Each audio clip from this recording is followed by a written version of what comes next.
దానిమ్మకాయ బెరడు తీసుకొని దాన్ని పొడి చేసి అందులో సైంధవలవణం కలిపి దాని మజ్జిగతోటి పొద్దున్న సాయంత్రం కనిపిస్తే ఈ ఎమీబియాసిస్ తగ్గిపోతుంది.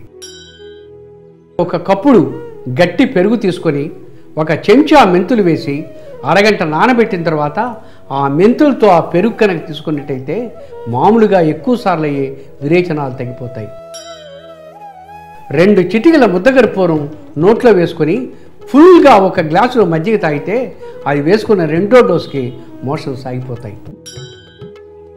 ఆయుర్వేదంలో దాడిమాస్టకం, కొటజారిష్ట, కర్పూరాదివటి లాంటి ఎన్నెన్నో మందులు ఉన్నాయి. ఈ సోరియాసిస్లో మరొకటి విపరీతమైనటువంటి దురద. ఈ దురద తగ్గటానికి 2 చిటికెల పసుపు, 1 చిటిక మెత్తటి ఉప్పు నోట్లో చప్పరించి వేడి కాఫీ తాగుతూ ఉంటే పొద్దున్న, మధ్యాహ్నం, సాయంత్రం దురద, ఎలర్జీ తగ్గే అవకాశం ఉంది.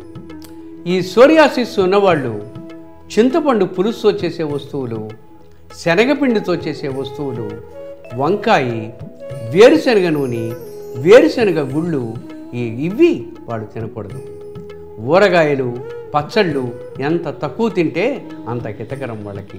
ప్రతిరోజు రాత్రి పడుకునే ముందు 1 బకెట్ నీళ్లలో కానీ 1 టబ్బు నీళ్లలో కానీ 6 చుక్కలు మంచిగంధం యొక్క ఎక్స్ట్రాక్టు, 1 చిటిక ముద్దకర్పూరం, మరొక 2 చెంచాలు తులసాకు రసం, 2 చెంచాలు వేపరసం వేసి ఆ నీళ్లతో స్నానం చేసి గంధం ఉన్నటువంటి శాండిల్ సోప్ తోటి మీరు స్నానం చేయండి. మీ శరీరం నుంచి దుర్గంధం రాదు సరికదా, మీ జీవిత భాగస్వామికి, మీ ఇంట్లో పిల్లలకి మీ చర్మం నుంచి వచ్చేటువంటి చక్కటి వాసనకి ముగ్ధులవుతారు.